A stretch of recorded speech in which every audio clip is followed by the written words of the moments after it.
दर्शकबिन नमस्कार, स्वागत छ यहाँहरुलाई यो भिडियोमा र यो भिडियोमा म तपाईलाई देखाउन गइरहेको छु संसारको सबैभन्दा अग्लो शिखर सगरमाथा हामीसँग छ र त्यो सँगसँगै संसारको सबैभन्दा अग्लो ठाउँमा रहेको सबैभन्दा हाईएस्ट रिसर्च सेन्टर पनि हामीसँग छ।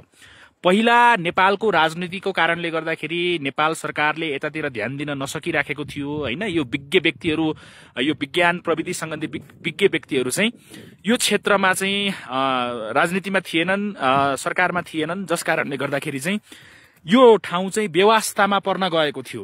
तर अहिले अन्तरिम सरकारको विज्ञान तथा प्रविधि मन्त्रीको रूपमा, शिक्षा तथा विज्ञान प्रविधि मन्त्रीको रूपमा चाहिँ वैज्ञानिक महावीर पुन, जो यो सँग सम्बन्धित व्यक्ति हुनुहुन्छ, उहाँ आउनुभएको छ, विज्ञानसँग सम्बन्धित व्यक्ति। त्यसकारणले पनि यो भिडियो चाहिँ उहाँसम्म पुगोस् भन्ने म चाहन्छु। तपाईले यसको फुल भिडियो चाहिँ गोप्य सूत्र भनेको युट्युब च्यानलमा पाउन सक्नुहुन्छ। यो चाहिँ कहाँ छ भन्दाखेरि लबुचेदेखि अलिकति माथि र पुमरीको, यहाँ तपाईले पुमरी हिमाल देख्न सक्नुहुन्छ, यतातिर नुप्चे हिमाल देख्न सक्नुहुन्छ। यो नुप्चेको पछाडिपट्टि चाहिँ तपाईले सगरमाथा पाउनुहुन्छ र यो चाहिँ यहाँनिर लोकेटेड छ यो। र यहाँबाट चाहिँ यो पृथ्वीको चाहिँ सुरक्षाका निम्ति 5वटा कुराहरूमा चाहिँ रिसर्च हुँदै आइरहेको छ, भइरहेको छ अहिले पनि, र विगतदेखि नै यो भइराखेको छ। तर इटालीको सरकार र नेपाल सरकारको चाहिँ अहिले संयुक्त रूपमा यो रिसर्च सेन्टर सञ्चालन भइराखेको भए पनि सरकारी पक्षबाट भने त्यति चासो नदिएको हामी पाउन सक्छौं।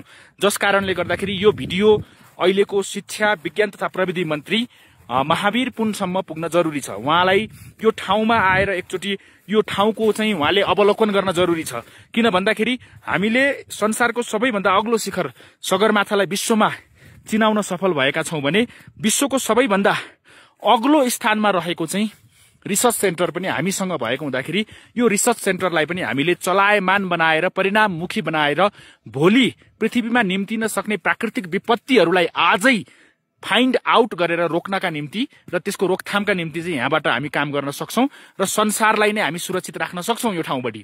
हाम्रो यहाँ अहिले काजी दाई हुनुहुन्छ। काजी दाईले यहाँको विषयमा चाहिँ धेरै, काजी विष्ट हो उहाँको नाम, उहाँ हुनुहुन्छ यहाँ सुरुदेखि नै, र उहाँले यो सबै उपकरणहरूलाई चाहिँ चलायमान राख्नका निम्ति, स्वचालित राख्नका निम्ति चाहिँ यहाँ बसेर चाहिँ योगदान दिँदै आइराख्नु भएको छ। र उहाँको पनि इच्छा छ महावीर पुनसम्म यो भिडियो पुगोस् भन्ने। किन भन्दाखेरि योभन्दा अगाडिका सरकारहरू योसँग विषय विज्ञता राख्दैनथे, त्यसकारणले उनीहरूको चासोको विषय भएन। तर अहिलेको चाहिँ विज्ञान प्रविधि मन्त्री चाहिँ यो विषयसँग चाहिँ सम्बन्धित हुनुहुन्छ। त्यसकारणले गर्दाखेरि उहाँसम्म यो भिडियो पुग्यो भने पक्कै पनि नेपाललाई हामीले चाहिँ विश्वमै रिसर्चको क्षेत्रमा पनि अगाडि छ नेपाल भनेर चाहिँ चिनाउन सक्छौं र विश्वभरको ध्यान आकर्षण गराउन सक्छौं यो क्षेत्रमा। किन भन्दाखेरि यहाँबाट गरिने रिसर्च भनेको संसारभरको लागि चाहिँ उपयुक्त हुनेछ र संसारलाई सुरक्षित राख्नका निम्ति, विशेष गरी पृथ्वीलाई सुरक्षित राख्नका लागि चाहिँ यो रिसर्च सेन्टरलाई अझै प्रभावकारी ढंगबाट सञ्चालन गर्न जरुरी रहेको छ। तसर्थ पनि यो भिडियो चाहिँ अधिकतर शेयर गरेर चाहिँ हाम्रो विज्ञान प्रविधि मन्त्री, शिक्षा विज्ञान प्रविधि मन्त्री चाहिँ महावीर पुनसम्म पुर्याइदिनु हुनका निम्ति हामी हार्दिक अनुरोध पनि गर्न चाहन्छौं यहाँबाट।